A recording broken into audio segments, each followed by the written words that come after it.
Hi, నమస్తే. Present టెన్స్‌లో active and passive voice చేయాలి అంటే, మీకు ఒక్క సెంటెన్స్ పట్టుకుంటే మీకు తెలిసిపోతుంది అని చెప్పారు.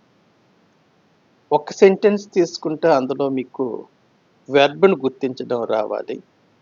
హెల్పింగ్ వెర్బ్‌ని గుర్తించడం రావాలి అని కూడా చెప్పారు. ప్రెజెంట్ టెన్స్‌ని తీసుకొని ఒక సెంటెన్స్‌ని తీసుకుంటే గో అనేది వెర్బ్ అవుతుంది. డూ, డస్ అనేది సహాయక క్రియలవుతాయని తెలుసుకున్నారు. ఆటోమేటిక్‌గా చాలా సెంటెన్స్‌లు 63 సెంటెన్స్‌లు అద్దం ముందు ప్రాక్టీస్ చేయమని చెప్పాను కూడాను. ఈజ్, యామ్, ఆర్ అనేవి ప్రెజెంట్ టెన్స్‌లో సహాయక క్రియలని కూడా చెప్పాను. ఈజ్, యామ్, ఆర్ ఉందంటే ప్రెజెంట్ టెన్స్ అనే అనుకోవాలి సెంటెన్స్‌లో. తెలుసు. ఇప్పుడు కొత్తగా కొన్ని పదాలొస్తాయి. ఒక 2 విషయాలు. దాని గురించి తెలుసుకునే ముందు నేనొక సెంటెన్స్‌ని చెప్తాను. మీకు ఈజీగా అర్థమైపోతుంది. యాక్టివ్ వాయిస్, పాసివ్ వాయిస్ మార్చాలి అంటే కొన్ని మార్పులుంటాయి. ఆ సెంటెన్స్ నేను చెప్పినప్పుడు మీకు ఈజీగా అర్థమైపోయినట్టుగా మీకు చెప్తాను. ప్రెజెంట్ టెన్స్ వెర్బే తీసుకుంటాను. I go to school at 8:30 AM. I go to school at 8:30 AM. నేను 8:30కి ఉదయం స్కూల్‌కి వెళ్తాను. ఎలా వెళ్తావు? సైకిల్ మీద వెళ్తాను. బైసైకిల్. 8:30కి వెళ్తావు. ఎలా వెళ్తావు? బైసైకిల్. ఎవరితోని వెళ్తావు? ఫ్రెండ్‌తో. With friend. 8:30 at 8:30 AM.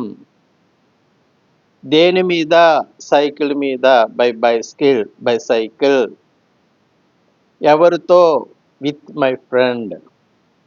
ఇక్కడ ఎట్, బై, విత్ ఈ 3 పదాలు వీటిని ప్రిపోజిషన్స్ అని అంటారు. I go to school at 8:30 AM by cycle with my friend. At, by, with extra చేసుకున్నాను పెట్టారు. ఆ మూడింటిని ప్రిపోజిషన్స్ అని అంటారు. అవి ముందు గుర్తుపెట్టుకోవాలి. ఎట్, బై, విత్ అనేవి ప్రిపోజిషన్స్ అని అంటారు. ఇంకొక విషయం గుర్తుపెట్టుకోవాలి. యాక్టివ్ వాయిస్, పాసివ్ వాయిస్ చేయాలి అంటే మరొక విషయం గుర్తుపెట్టుకోవాలి. ఇప్పుడు ఒక విషయం ఏం గుర్తుపెట్టుకున్నారు? ఎట్, బై, విత్ అనేవి ప్రిపోజిషన్స్ అని గుర్తుపెట్టుకున్నారు. వచ్చాయి కాబట్టి నేను 8:30కి సైకిల్ మీద నా ఫ్రెండ్‌తో స్కూల్‌కి వెళ్తాను అన్నారు. ఆ 3 ప్రిపోజిషన్స్ అని అంటారు. ఎట్‌ని, బైని, విత్‌ని. అలాగే వెర్బ్ ఉంది కదా V1. వాటికి కూడా 4 రూపాలున్నాయి. V1, V2, V3, V4. V1 present టెన్స్‌లో చూశారు గో అనేది. V2 పాస్ట్ టెన్స్‌లో చూశారు వెంట్ అనేది. V3 పాస్ట్ పార్టిసిపుల్ అంటారు. V3ని పాస్ట్ పార్టిసిపుల్ వెర్బ్ యొక్క 3వ రూపం. V1, V2, V3ని ఏమంటారు? పాస్ట్ పార్టిసిపుల్ V3 రూపం. 4వది present participle go plus ing form going. Going. Go plus గోకి V1కి ఇంగ్ పెడితే గోయింగ్ అవుతుంది కదా, దాన్ని ప్రెజెంట్ పార్టిసిపుల్ అని ఇంగ్లీష్లో అంటారు. V4ని ప్రెజెంట్ పార్టిసిపుల్ అంటారు. V3ని పాస్ట్ పార్టిసిపుల్ అంటారు. V2ని పాస్ట్ టెన్స్ అంటారు. V1ని ప్రెజెంట్ టెన్స్ అంటారు.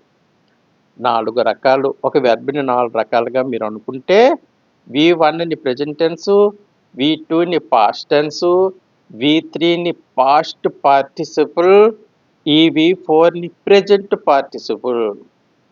V4ని ప్రెజెంట్ పార్టిసిపుల్ అని వెర్బ్కి 4 రకాలుగా మీరు ఏ వీడియోలు చూసినా మీకు యూట్యూబ్లో కనిపిస్తూ ఉంటాయి.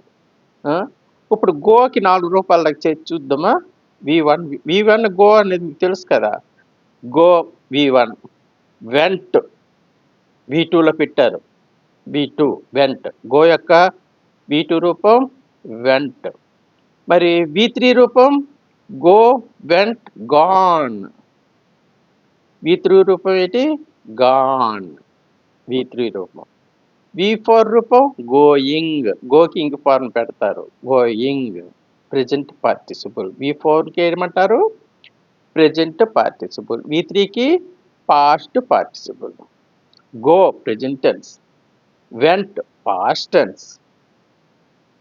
V3 go, went, gone past participle.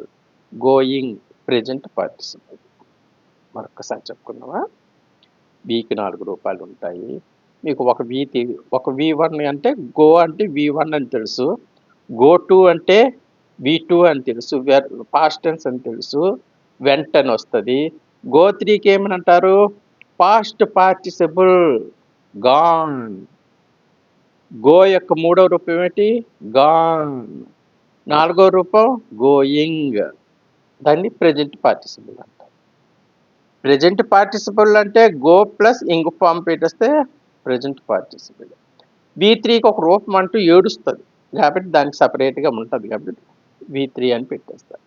V2కు ఏ రూపం ఉంటుందో దాన్ని పెట్టేస్తారు. V1కి ఏ రూపం ఉంటుందో దాన్ని పెట్టేస్తారు.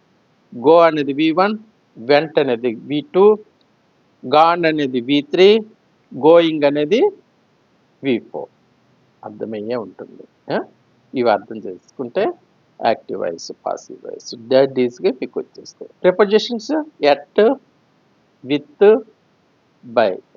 ఇవండి 3 ప్రెజెంట్ టెన్స్లోని ఎక్స్టెన్షన్ చేయడానికి అంటే సెంటెన్స్ని పెద్ద చేయడానికి నేను వాడితే ఆ 3 8:30కి తెల్లవారి సైకిల్ మీద ఫ్రెండ్తో ఈ 3 కలిసి ప్రిపోజిషన్స్ అని అనుకున్నాము. ఈ వెర్బులు తీసుకుంటే వెర్బ్ ఒక 3వ రూపం పాస్ట్ పార్టిసిపుల్. దాని గురించే మీరు ఆలోచించాలి. యాక్టివ్ వాయిస్, పాసివ్ వాయిస్ చేసినప్పుడు పాస్ట్ పార్టిసిపుల్ 3వ రూపం ప్రిపోజిషన్. ఆ 2 గుర్తు పెట్టేసుకుంటే మీకు యాక్టివ్ వాయిస్, పాసివ్ వాయిస్ ఈజీగా వచ్చేస్తుంది. అర్థమైందా? ప్రిపోజిషన్స్ అంటే ఏంటి? ఎట్, బై, విత్ అనేది ప్రిపోజిషన్స్ అంటారు. V3 రూపాన్ని ఏమంటారు? Past participle. గో యొక్క పాస్ట్ పార్టిసిపుల్ గాన్. ఓకే, అర్థమైపోయిందా? ఆ 2 అర్థం చేసుకుంటే మీకు active voice, passive voice present టెన్స్లో డెడ్ ఈజీగా ఎలా చెయ్యాలో నేను నేర్పుతాను. V1తోనే గోతోనే నేర్పుతాను. ఓకేనా? సరేనా? రెడీ అయినా? ఒక్కసారి ఈ వీడియో బాగా చూసుకొని ప్రిపోజిషన్స్ అంటే ఏంటి, పాస్ట్ పార్టిసిపుల్ అంటే ఏంటి, వెర్బ్ 4 రూపాయలు ఎలా ఉంటాయి చూసుకుంటే అవి అని మనకు అనవసరం. V3గే కావాలి కాబట్టి పాస్ట్ పార్టిసిపుల్ రూపం ఎలా వస్తుంది అనేది తెలుసుకుంటే మీకు డెడ్ ఈజీగా వచ్చేస్తుంది. దానికి లెంగ్త్ ఎక్కువ అయిపోతుందిరా, మీకు అర్థమైనట్టు చెప్పాలి కదా. మరి ఉంటానమ్మా, బాయ్.